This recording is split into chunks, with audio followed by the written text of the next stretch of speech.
Master Sass, through the maze. Whoa, Irene, did you get any sleep at all? Jay asked. Why do you ask? Irene mumbled tiredly as she got in line for breakfast. You just look exhausted is all, Kai told her. Irene's face was paler than normal and she had dark circles under her eyes. Truthfully, I haven't been sleeping well at all lately. Nightmares, visions, she said, yawning. Creepy, confusing stuff. You have to be well rested if we're going to stop Chen, Lloyd pointed out. I know. It's just everything's stressful and scary and I don't have a solution to all the problems, she replied, leaning on his shoulder. You don't have to do everything by yourself. You have a team, you know, Kai said. Irene smiled. I know. Kai grew serious. Irene, you're the only one of us who hasn't fought yet. You can't lose, he said. I know. I don't want Chen to take my powers. I want to find Colin Zane and everyone who has lost in the tournament. I want to go home and see my family and Sensei Wu and Nia. I don't want this team to get any smaller, she said. They got their food and went to go sit down. Hey, can we join you? Griffin asked as he and Mr. Pale walked up to them. Sure, have a seat, Irene invited. Griffin scooted in next to her while Mr. Pale sat beside Jay. The invisible thing. Can you turn it off or are you stuck like that? Jay asked. Jay! Lloyd cried as Irene and Griffin started giggling. You don't just ask that! Nah, it's fine. I'm actually stuck like this. It's kind of cool, but it does have drawbacks like when I'm trying to get someone's attention, Mr. Pale replied. Are you immune to electrical shocks? To a point. There's a limit to how much power I can handle, but I haven't discovered that limit yet, Jay replied. Hey, Turner, can you run fast enough to travel through time, like the Flash? I've never tried that before, Griffin mused. I haven't actually tried top speed yet. He turned to Irene. If you can create illusions, does that mean you can see right through other illusions? He asked. Due to the fact that my element relies on deception a lot of the time, yes. It also means I can tell when someone is lying, she replied, grinning at Lloyd. Okay, that was one time and I was a kid, Lloyd protested. Irene giggled. And you never tried it again. Okay, I got a really good question, Griffin said, turning to Kai. As a master of fire, can you actually be burned? Verbally, yes, as Irene has proven many times over the years, Kai said with a long-suffering expression on his face. But with actual heat, I can tolerate much more than most people. Fire can still hurt me, but it'll take a lot more than most people can stand. I often wondered, Irie, how did you meet Kai and Nia? Jay asked. Irene grinned. Okay, I was like 9 or 10, and my big brother Mark was 13 or 14. At that age, he was into martial arts and cool weapons. He really wanted a sword, but a good sword that will last a long time can be expensive, and it wasn't just any sword either. He had a specific design in mind. My sister Elise helped him research how to make swords, just in case we couldn't find a blacksmith that could make it for him. He got so into it and started telling me all about it, she said. Being a little kid so in awe of my older siblings, I joined them in this endeavor. Mark did all sorts of odd jobs that only a young teenage boy could do to earn money. Yard work, chores, the like. My sister was 17 or 18, and she'd help by taking babysitting jobs and giving Mark some of the money she'd earned. Irene smiled. We set up a jar labeled sword money and put as much as we could in there until the jar was full. I'd help my siblings and drop a few coins in there too. Now, there was a blacksmith shop in our village. This is the part where I come in, Kai said. Jay shushed him. Don't interrupt. I want to hear this. Like I was saying, Irene continued, glaring at Jay and Kai. There was a blacksmith shop in our village, so Elise takes the sword money jar and the three of us head out there. It would have just been Mark and Elise, but I insisted on coming. So we go, and inside, there was a guy a year younger than Mark sharpening a sword. That's Kai. Mark starts asking questions about this sword he wants, and I found the whole thing boring. And so Elise tells me to go play outside, and she'll call me to see the sword when it's ready. So I went outside to play, and there's this little girl my age also outside. That was my sister Nia, Kai put in. Yes, it was. Don't interrupt me again, Irene said. So I asked her name, and she asked mine. I discovered that it was indeed her brother who was the blacksmith, and then she asked if I wanted to see something. I agreed, and she showed me this wonky little knife that she said Kai had made. Yeah, I'm a horrible blacksmith, Kai said. He turned to Irene. Can I take over? She nodded. So I'm looking at this sword design that Mark had drawn and explaining some of the blacksmithing techniques needed when the girls come in, giggling over something. They still refuse to tell me what it was they were laughing about that day. Kai said, Look, we forgot what it was, and it wasn't important, Irene said. Now who's interrupting? Kai smirked. He continued the story. Now, I know the theory pretty well, but in practice, I can barely make something like that bent little knife. But Mark was super excited about it, and he told me that he'd done all this research and he was willing to assist me. I agreed. Nia was too small back then to help with the forge. So we got to work, and it turns out Mark and Elise are pretty decent at it. And we had the little ones out of the way of the fire, giving them errands to run. I had other customers coming in too, and Nia and Irene started helping them with finding what they wanted. Huh, so you're a natural people person, Griffin said to Irene. She shrugged. I like making friends. So we finished the sword, and Mark, Elise, and Irene say goodbye and go home.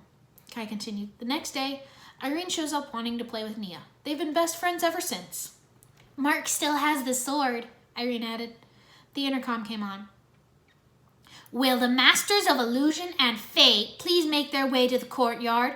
Only one can remain, Chen said. Irene tensed. It's my turn. She walked out to the courtyard with the Master of Fate. There was a buggy waiting for them. Step inside. Master Chen has something exciting planned for the two of you, Klaus said, gesturing to the door. The Master of Fate got in immediately, but Irene hesitated. What does Chen have in mind? She asked. A race, Klaus said. Irene got in. It's not going to be a simple 100-yard dash. There's going to be obstacles. They were taken to the entrance of an enormous hedge maze. Everyone else was already in the stands. A couple of jumbo screens were up, and several drones with cameras were ready. Irene squinted up at the screen, seeing herself up there. The rules are simple, Chen announced. There is a jade blade in the center of the arena. You will have to navigate the labyrinth to get there, avoiding all the obstacles. Whoever claims the jade blade first is the winner. Loser will be out. This is so tipped in my favor, the Master of Fate muttered. Irene agreed. The Master of Fate would be able to see the obstacles before she encountered them, maybe even see the best path through the maze. What's the catch? She called. Chen snickered. The catch is that the pedestal the jade blade is on is actually a robot designed to run away as soon as one of you gets too close. More even there, the Master of Fate murmured. Irene still saw that it was biased against her. Irene, Master of Illusion, versus Elva, Master of Fate, Chen announced. Fight! Elva dashed into the maze first, a focused look in her gray eyes. Irene quickly followed. The hedges loomed over her. She decided to turn left and started running. Overhead, she could see a drone following her, broadcasting every move back to the audience. The guys must be so worried. I can't lose this match. Turn right, a voice whispered in her ear. She turned, looking around to see who it was, but there was no one. Right, the voice insisted again. Irene recognized the voice. Ender? She called aloud. No response. She shrugged off the growing unease and turned right. She ducked as a saw blade flew right over her head. Is Chen trying to kill us? She wondered aloud, staring at the corridor of spinning blades in front of her. The boys gasped, looking at the screen. The odds are stacked against Irene, Garmadon said gravely. Yeah, but she's a better ninja than all of us. She can beat the odds, Kai said. Irene took a good look at the blades, forming a plan. She rushed forward, creating several force fields and bouncing off them to avoid getting sliced. With a flip, she made it to the end. Lloyd was relieved to see that she was fine. Irene kept running, trying to use her senses to figure out where Elva and the Jade Blade were. Why are mazes so much easier on paper than in real life? She mumbled to herself as she hit a dead end. She turned around and started going back, trying to find the right way to the center. She heard a loud yell of frustration from the other side of the hedge. I'm not the only one struggling. Elva's not so great with mazes either. Time to think outside the box, Irene muttered, climbing up the hedge. A boxing glove popped out, knocking her back down. No cheating! Play by the rules or you're out, Chen said over the loudspeaker. There goes that idea, Irene groaned, rubbing her head. She got back up and started running. In her path were several spikes sticking out of the ground in all sizes. There was no room to step anywhere without getting poked. Irene rolled her eyes and used her force fields to get across. Too easy, she muttered, continuing on. There were several other obstacles in her way. Arrows, logs, poisonous-looking vines that dripped slime. She got past it all and made it to the center at the same time Elva got there. You know how this ends, don't you? You know which one of us gets the blade, Irene shouted. Yes, I do.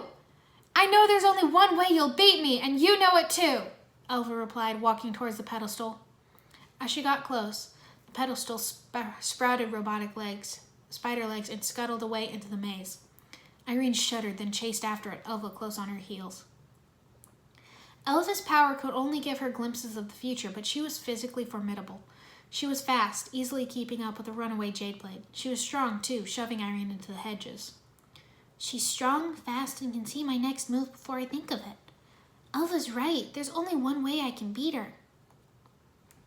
Irene crawled out of the haze and stood up, her eyes glowing indigo. She reached deep within herself for that power, a glowing haze forming around her. Everyone gasped as a pillar of energy shot out of the maze and expanded outward, destroying the hedges and leaving a barren waste with a jade blade. Elva and Irene floated in the air, her body glowing with power. Griffin leaned over to Lloyd and whispered, I didn't know illusions could be that strong. That's no illusion. That's something else entirely, Lloyd whispered back, staring at Irene in shock. Chaos incarnate, Kai muttered under his breath. That's right! That's the only way you can win, Elva shouted. Just let it out! Cut loose! Irene wanted to do just that. She wanted to let it all out. She wanted to unleash all the power.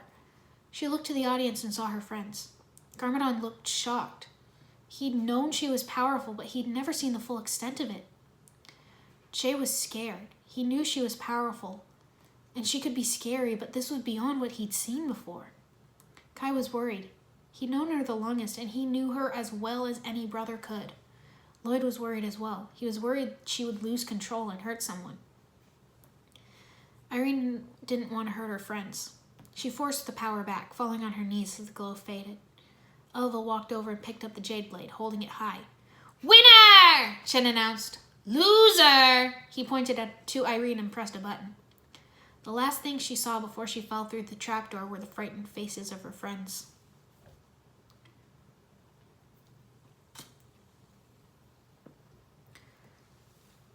She awoke on the cold, hard ground, chains on her wrists. Two of Chen's followers hoisted her up and dragged her along. Let go of me! Irene shouted, struggling in their grip. They ignored her. She was terrified. She knew exactly what was waiting for her, exactly what was going to happen to her.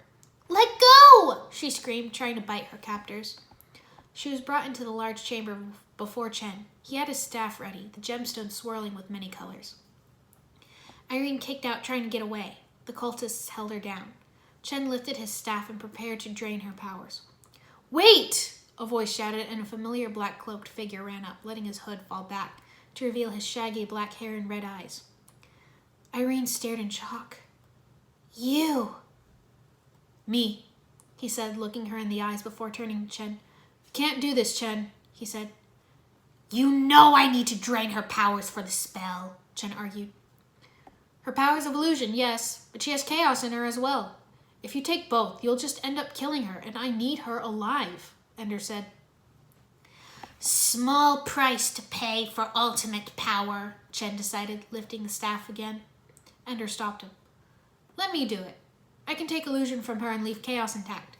Then we both get what we want, he suggested. Otherwise, Sela and I will simply take her and vanish.